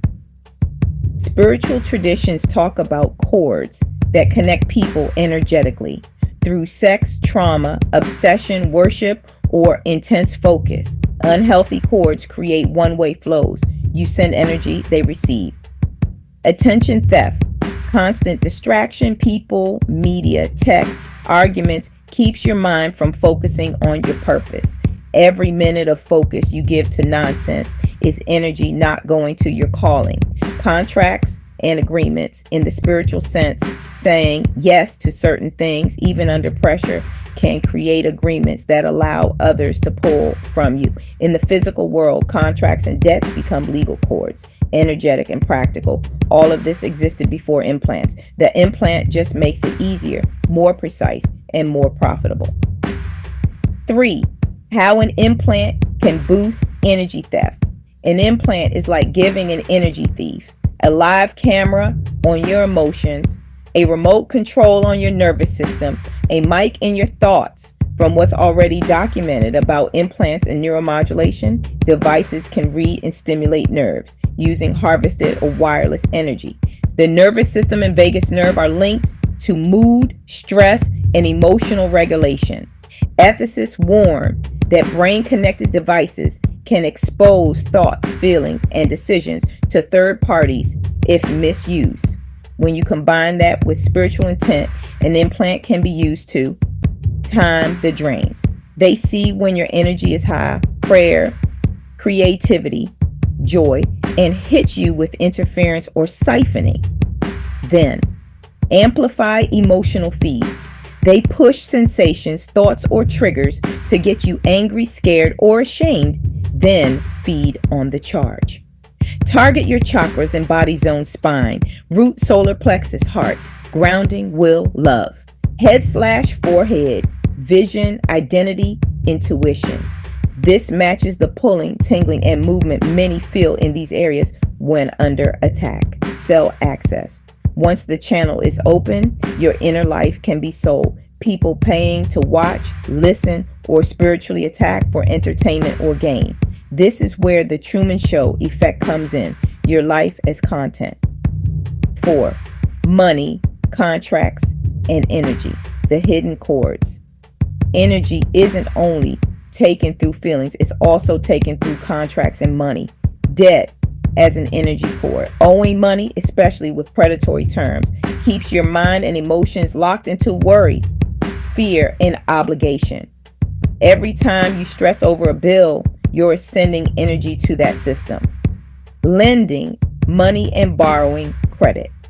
When you lend money to people who never plan to return it, they're not just taking cash, they're siphoning your trust, time, and peace. When you let people use your name or credit, you tie your destiny to their decisions, energetically and legally. Business and creative theft. Stealing brands, trademarks, ideas, or company names is also energy theft. Taking the spiritual work you put in, vision, nights, prayers, and trying to wear it like a costume. With an implant that shows them your future and plans, they can move ahead of you to register names, sabotage deals, or block resources. Spiritual contracts. Saying yes to things that violate your spirit out of fear, pressure, or manipulation can act like contracts. Witchcraft often seeks your agreement, denial of self, acceptance of lies to gain deeper access. 5. How to protect your energy. Practical guide. 5.1 Spiritual protection, daily grounding. Visualize your energy rooted in the earth and in your body from head to toe. Speak, I call all my energy back to me, cleansed and made whole. Cord cutting and return to sender. In prayer or meditation, ask that any cords not from God/source be cut. Visualize severing cords from your spine, heart, and head with light. Declare, any energy taken from me unjustly returns to me purified, and any sent to harm me returns to its source with the lesson it carries. Salt, water, and metal salt baths, foot soaks, and bowls of salt water by the bed help absorb spiritual interference. Copper, silver, and certain stones can be used as personal shields when combined with clear intention. Prayer and fasting. Fast when led, even partial fast. Pray specifically for protection of your spine, heart, and mind, for the sealing of your I am identity, for any implant or device used against you to become evidence and not a weapon. 5.2 Mental and emotional protection, mastering reaction. Refuse to feed drama. The less you react to bait, the less they can drink from you. Feel your emotions, process them with God/self, not with your attackers. Attention, discipline, create sacred work time where you focus only on your purpose, writing, music, business. No arguing with voices, no explaining yourself in your head to people who don't deserve it. Truth anchoring, keep a journal or audio log of what happens. Naming the pattern helps break gaslighting and keeps your mind steady. 5.3 Physical and technical protection, body care. Move your body. Stretching, walking, exercise.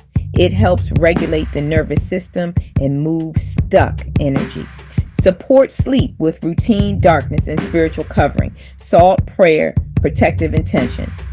Basic shielding, experiment carefully with simple EM shielding around areas that feel most targeted, layers of conductive fabric or foil, copper items, etc. It won't solve everything, but even small reductions in interference can help. Documentation and law. Know your state's microchip laws. Some states, like Georgia and others, have banned forced microchip implantation because of the dangers. Keep copies of any legal, medical, or mail anomalies. Even if ignored now, they can matter later. 6. Financial and contract protection. Don't lend what you can't lose. Lending money to people who disrespect you is both financial and energetic loss. Give only what you can treat as a gift, emotionally and practically. Guard your signature. Read everything you sign. Take your time. Ask questions. Know that your signature is more than ink. It's consent. Don't sign in confusion, pressure, or exhaustion. Name and protect your work. Register your businesses, trademarks, and copyrights where possible. Keep dated copies of your ideas, drafts, and designs. Watch for too much knowledge. If a person or entity knows details they shouldn't know, take note. That may be a sign of spiritual surveillance, tech surveillance, or both. 7. The core lesson: you are not just a battery. The main message of this teaching chapter is simple. Your energy is sacred.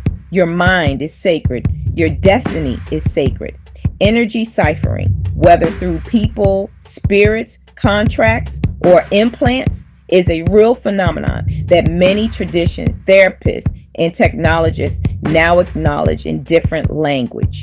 The goal of the system that hit me is to make a human being into content, currency, and fuel.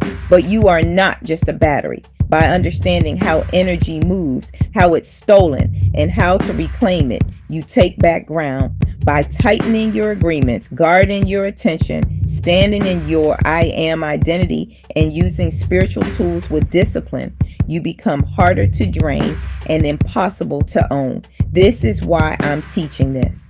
So the next person reading or watching doesn't just say, "That's messed up," but says, "Now I know how to protect myself." 10 things you need to know about implants, energy theft, and tech-backed witchcraft. This is not just Kwan's story. It's a warning manual for anyone living in a world where technology is pushing into the most private parts of human life: the mind, the nervous system, and the soul. What follows are 10 core lessons: what to know, what to be careful about, and what to do if you recognize any of these patterns in your own life. 1. Your mind is sacred territory. Your brain, your thoughts, and your inner images are not just mental activity. They are sacred territory. They are where you talk to yourself, to God, and to your purpose. Any technology, contract, or system that claims the right to access, record, or influence that territory is not neutral. What to watch for: devices or programs marketed as enhancing focus, reading emotions, or boosting performance that require deep access to your nerves, brain, or biometric signals. Situations where you are pressured to accept a device, implant, or program without real time to question or refuse. Environments, prisons, institutions, workplaces where saying no to something attached to your body feels impossible. What to remember: you have a right to mental privacy, spiritual privacy, and bodily autonomy, even if the systems around you act like you don't. 2. Consent can be stolen or faked. In law and in spirit, consent is everything. Witchcraft and manipulation often work by getting you to agree, explicitly or silently, to a lie, a label, or a contract. With technology and implants, consent can look like papers you were too drugged, pressured, or misled to understand. Procedures done while you were asleep, sedated, or in custody. Fine print digital I agree boxes, or verbal trust me moments when you didn't know what you were really agreeing to. Spiritually, there is also forced consent, where people use fear, trauma, or harassment to push you into giving up your identity or accepting a false story about yourself. What to do? Trust your memory of what you did and did not agree to. Refuse to accept shame for things done to you without your full awareness. When in doubt, say out loud, in prayer or intention, I revoke any consent given under deception, fear, force, or confusion. I do not agree to be owned, monitored, or used. 3. Energy theft is real and tech can make it precise. Energy is not just a vibe word. It is your life force, focus, and emotional charge. Energy vampires exist with or without technology. But with an implant, energy theft can become targeted and timed. How it shows up: feeling drained after sleep, like you worked all night even when you didn't. Pulling, tingling, or pressure in key spots: spine, chest, head, especially when you pray, create, or stand in your power. Emotional swings that feel triggered from the outside: sudden rage, anxiety, despair that come out of nowhere and line up with attacks or voices. What this means: someone may be watching your nervous system and choosing when to push, provoke, and pull from you, using your own reactions as their fuel. What to do? Learn to pause before reacting. The less you emotionally feed taunts and setups, the less energy they get. Use grounding, salt, prayer, and breath work to pull yourself back into your body when you feel drained or scattered. Speak over yourself: my energy returns to me. Any drain not from God/source is closed. 4. Witchcraft plus technology is a real combination. Witchcraft is not just candles and spells. At its core, it is the attempt to control or harm another person through spiritual means, often by twisting laws of agreement, attention, and energy. When combined with technology, it can look like people using an implant as a channel to reach your energy centers and thoughts, pressure to deny who you are so they can claim spiritual rights over you, attacks that come strongest when you move toward purpose, love, faith, or creativity. Key insight: technology doesn't cancel spiritual law, it rides on it. Devices can make it easier to attach cords, spy on your destiny, or project curses into your inner world, but they still depend on fear, lies, and broken boundaries to get inside. What to do? Guard your identity fiercely. Refuse to agree with names and labels that dishonor who you truly are. When you feel spiritual pressure through tech, call it out. You are using technology to violate spiritual law. I do not consent. I am protected. Keep your spiritual life active. Prayer, cleansing, fasting, sacred reading, because your spirit is the part they can't physically touch. 5. Not all crazy is crazy. Systems that want to hide spiritual and technological abuse often leans on one word: crazy. If they can convince you or others that you are just mentally ill, they never have to answer for devices, experiments, or attacks.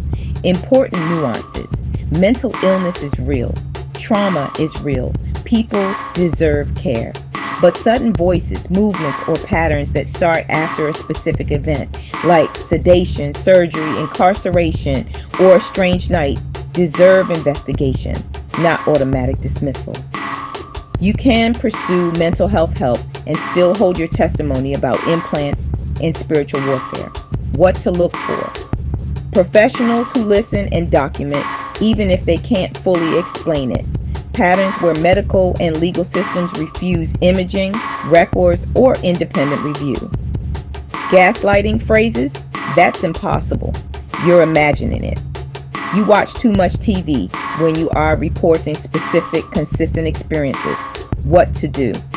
Keep your own records: dates, symptoms, events, names.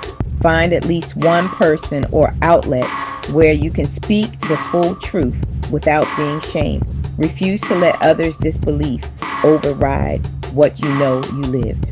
6. Money, contracts, and digital trails are spiritual too. Energy doesn't only move in the spirit, it moves through paperwork and payments, ways this system can operate through money and contracts. People using future knowledge, from spying on your visions or plans to trademark your brand or undercut your business before you get there. Fraud and chargebacks used to push your company into debt and exhaustion. Fake offers to good deals or pressure contracts that lock you into unfair obligations. Teach people your signature is not just legal, it's spiritual consent. Do not sign while rushed, scared, or confused. Debt and financial entanglements are real cords. Don't lend or borrow in ways that tie your destiny to someone who hates or envies you. Your ideas, names, and creations are energy structures. Protect them where you can and document them always. 7. Signs you may be inside an unseen experiment. Not everyone with bad luck or stress is being targeted, but there are patterns worth naming. You can link a clear before and after to a specific event, prison, hospital, blackout, and everything changed after that. Medical answers consistently don't match your symptoms, and serious things get brushed off with flimsy explanations. Legal or bureaucratic process go wrong in ways that always push you down and benefit someone else. Lost mail, missing files, reverse promises. You feel watched or mocked internally, and sometimes external events line up too perfectly with what the voices or sensations do. No one else can define this for you. But when multiple layers line up, spiritual, physical, legal, relational, it is wise to ask, is there more going on here than what I'm being told? 8. Boundaries. Your first line of defense. Before advanced shields and deep rituals, protection starts with boundaries. Who gets your story? Not everyone deserves to hear your deepest wounds, plans, or spiritual experiences. Some people only want information to control, mock, or sell. Who gets your time?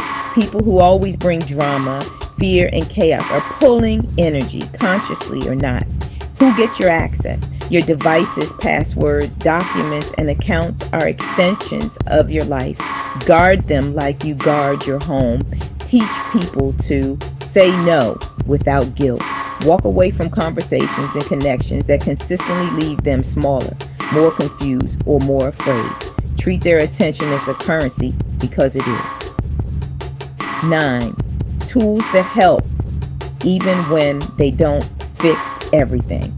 No tool is perfect, especially when you're dealing with both tech and spirit, but certain practices consistently help. Grounding, feeling your body, connecting to earth, steadying your breath, helps calm the nervous system and clear static. Salt and water, baths, foot soaks, bowls by the bed.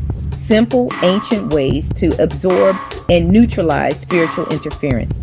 Copper, metals, and shielding.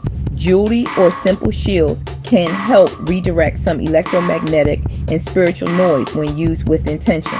Prayer and fasting, not as superstition, but as focused alignment, reminding yourself in the spiritual realm who you belong to and what has no right to you. Creation, writing, music, art, building projects. Every time you turn pain into something constructive, you reclaim territory.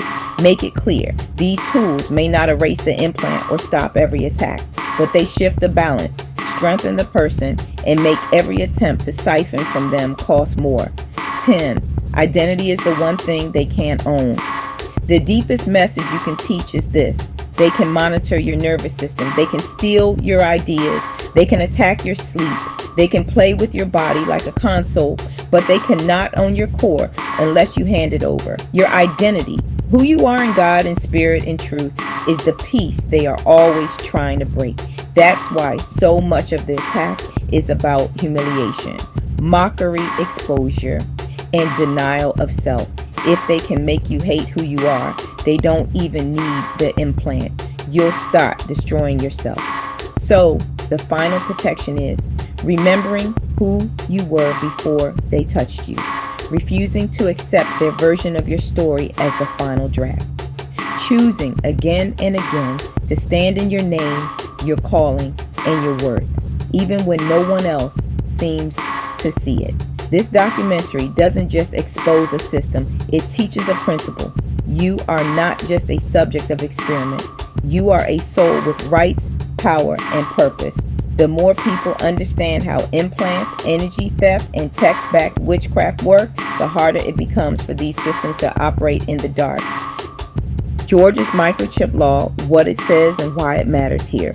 Long before this story was recorded, the state of Georgia quietly admitted something important through its own legislation, that implanting tracking devices into human bodies against their will is a serious enough threat that it needed its own law. In 2010, Georgia passed what is known as the Microchip Consent Act of 2010. This law was written to address exactly the kind of violation you are hearing about in this documentary. What the law is called, the act, is formally titled the Microchip Consent Act of 2010. It amends Georgia's criminal code under the section dealing with assault and battery, which already tells you how the state classifies forced implantation as a form of violence. The core rule: no one can be required to have a microchip. The heart of the law is simple and direct. No person should be required to be implanted with a microchip. That one sentence makes it illegal in Georgia to force someone to have a microchip implanted in their body, whether the pressure comes from an individual, an employer, a government agency, or any other source. The law defines requiring an implant broadly. It's not just about someone holding you down by force.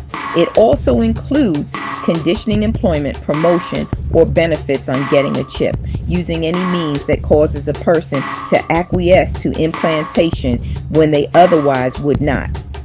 In other words, coercion, threats, or conditions that box someone into saying yes are treated as violations of consent. What counts as a microchip? Under this law, a microchip is not limited to one particular brand or company. Georgia lawmakers and sponsors described it as any micro device implanted under the skin that can be used for identification, tracking, or DASA purposes. Public commentary around the bill made clear that legislators were thinking about RFID-style chips, sensors, transmitters, tracking devices implanted inside human bodies. The focus wasn't limited to a specific technology name. It was about preventing internal tracking and control devices from being imposed on people without their consent. Criminal penalties under Georgia's microchip. Consent Act. Anyone who implants a microchip in violation of the law is guilty of a misdemeanor. This means that, at minimum, forced implantation is recognized as a criminal act. Not a policy issue, not a difference of opinion, but a punishable offense.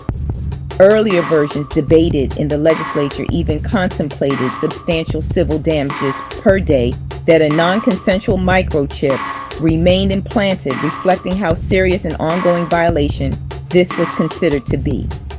Civil rights and lawsuits. The law also gives victims a civil path.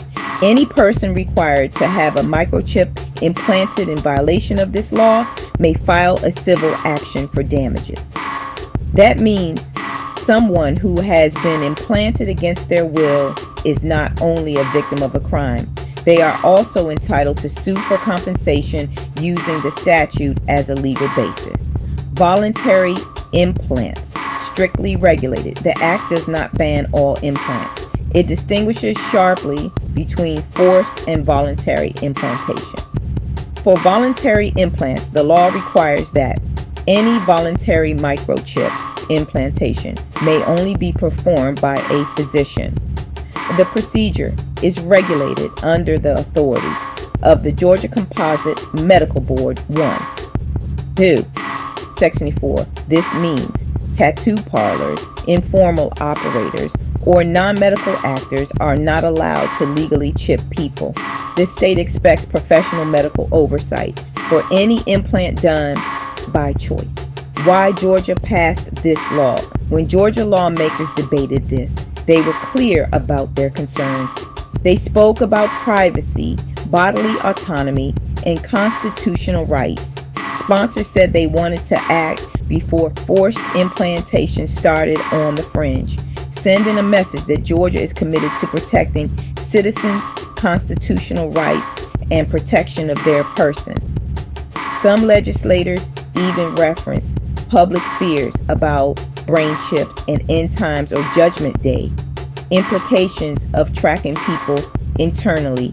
378. In short, Georgia acknowledged that technology capable of tracking and controlling people from inside their bodies is real enough and dangerous enough that it needed a specific. Georgia microchip law isn't new, experimental, or untested language. It has been on the books for well over a decade, and that age is exactly what makes the current denial so revealing. Georgia did not just wake up last year and suddenly decide microchip implants might be a problem. The Microchip Consent Act of 2010 was drafted, debated, and passed back when smartphones were still young and most people thought human microchip implants sounded like science fiction. That was around 2010, more than 15 years ago. That timeline matters. 1. Lawmakers saw this coming years ago. By the time this law was passed, legislators had already read enough reports, heard enough concerns, and seen enough early technology to believe forced implantation was a real risk, not a fantasy. Public debates in Georgia and other states were discussing microchips, RFID, and even brain chips, along with fears about tracking, privacy, and religious or judgment day implications. The Georgia legislature took the step of putting a specific criminal prohibition into law. No person shall be required to be implanted with a microchip. In other words, as far back as 2010, Georgia officially recognized this technology was real enough to be misused. Someone somewhere might try to force it on people. Citizens needed explicit protection. 2. 15 plus years with the law, but almost no court cases. Despite that, there is no widely known history of Georgia courts regularly handling cases where an inmate or citizen says, "I was illegally implanted with a microchip." The law has existed for years, but there are no famous test cases people can point to as precedent. No long line of victims whose stories have been fully heard, tested, and validated in open court. That gap doesn't mean it never happened. It often means victims didn't know the law existed. Lawyers were unwilling to touch the issue. Courts reflexively labeled such claims as frivolous or delusional instead of applying the statute and ordering serious investigation. The result is a legal silence around a law that was clearly written to address exactly what this documentary describes. 3. The age of the law removes the "we didn't know" excuse because this law is more than a decade old. No judge, warden, or state official can honestly say, "We never thought about microchips. We had no legal framework for this. We didn't realize forced implantation could be an issue." The Georgia General Assembly already admitted the risk in 2010. So when a man comes forward years later and says, "This happened to me in your custody. I woke up during the procedure. I am living with the consequences every day," and the response is to call it frivolous or failure to state a claim, that is not ignorance. That is refusal. 4. A law without cases is not a law without victims. The absence of public cases doesn't mean the law is unused because everything is fine. It can also mean people are too afraid of being labeled insane to file. Incarcerated people who are most vulnerable to non-consensual procedures lack resources and support to bring complex suits. Gatekeepers in the legal system are quietly filtering out claims that would force institutions to admit the existence of covert tech abuse. The older the law gets, the more obvious this becomes. It has existed long enough that any serious claim under it should be treated as at least plausible, not instantly dismissed. Courts should be ordering imaging, independent review, and expert testimony, not shutting the door at the first knock. 5. What this means for your story for the documentary. The narrator can underline this point. Georgia has had a microchip consent act for over 15 years too. The state has already acknowledged that. Forced microchip implantation is a crime, a civil wrong, and a threat to constitutional rights. Yet when someone stands up and says, "This happened to me," the first response from the system is not, "Let's check under this law." It is, "This is unbelievable. Case dismissed." That contradiction is powerful evidence in itself. It shows that the law exists on paper, the technology exists in practice, but the will to admit actual victims exists almost nowhere. And that is precisely why this documentary and I Am He That Is testimony matter. They expose the gap between what Georgia promised its people in 2010 and what it is actually willing to face in 2023 and beyond. Consent law. How this connects to Quane's case. In this documentary, we are not dealing with a hypothetical. We are dealing with a man who was in state custody in Georgia when he went to sleep with no implant and woke up in the middle of the night during a procedure he never consented to. Experienced a clear physical event, an object like a thin silver antenna being pushed into his right ear, followed by new voices, new sensations, and new forms of interference that did not exist before. Has been told by officials that nothing is there, or that his symptoms are arthritis, mental health, or frivolous, even as his lived experience and timeline say otherwise. Under Georgia's own Microchip Consent Act, if a microchip sensor transmitter or similar device was implanted in him without his informed voluntary consent, then a crime has been committed, a misdemeanor under state law. He would be entitled to seek civil damages for being forced into implantation. Every day that the device remains in his body is not just harm, it is a continuing violation of the very rights this law was created to protect. The significance is this: Georgia cannot, on one hand, pass a law saying that forced human microchip implantation is a crime and a violation of constitutional protections, and on the other hand, dismiss a man's testimony about waking up to an implant as frivolous without even seriously investigating. The Microchip Consent Act of 2010 stands as written proof that the threat is real enough to legislate. The harm is serious enough to criminalize. The existence of such technology and its potential abuse are already on the record. In the context of this documentary, that law is not just background. It is part of the evidence that what happened to him is not science fiction, not paranoia, but a scenario the state of Georgia itself anticipated and claimed it would prevent.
You gotta give it back, it come back to you. Thanks to love, the gift is magical. You never know another struggle, try to stop them from asking you. We all got addictions, the spiritual world be acting up. Spells on the people, they drinking, drugging, and giving up. Some people unaware, so they leave them for dead or burning luck. The mind thinks it become, if you say fuck it, then you living fucked. Crabs in the bucket, they pulling, men at your break, they stuck. What you allow in your life, cause everyone don't want you up. Doors closed for a reason, snakes banging to let them in, just to do the same thing worse. Watch out for family and friends. Money ain't the root to all evil, it's lack of wisdom. Proof, look in the eyes of most people, they really don't know what to do. Brainwashed into thinking that working hard equals success. America's a concentration camp, everyone's oppressed. Judges, lawyers, doctors, cops, even Congress. There's puppets to a master that feed off people. You being farmed, no different from a cow. Multiple wars being fought at once. If you vibe how you poison, your energy is fuel for some.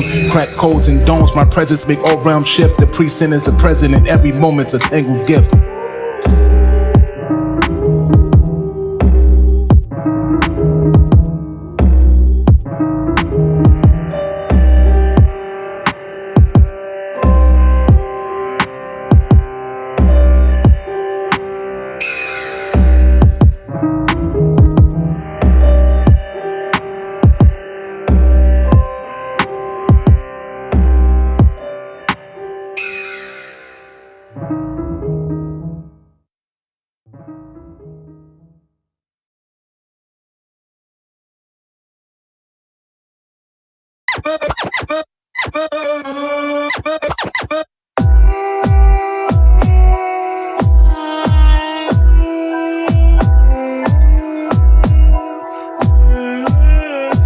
Collapse worlds and ideas that don't align with truth. Don't abort your life mission to see secrets that's not for you. Trying to swap destinies what I am, why would you fool? Elohim, you not even raised to vibrate in his shoes. Disassemble your whole being from your soul. The first spark, the knot that was not, you was nothing before you came a dot. A tone that emitted the own sound was drawn apart. A focus when intent that was shaped from nothing. You come from dark, a fire that don't burn but give light to the unknown. Alchemize from love, unconditional, your true home. Free will is feminine, it receives and then it's born. The choice that you choose when you act, that's when it starts to form. Nothing don't exist until you think a thing. Go put your presence, exercise your power like your muscles that your spirit flexing. Can't dim a light that shines no matter who oppressing. No bitch or no nigga, run through bodies like a hell Hitler. Living in the past that's present is half truths and scripture. To be or to not be is something that you gotta figure, or let somebody else choose for you and end up the river.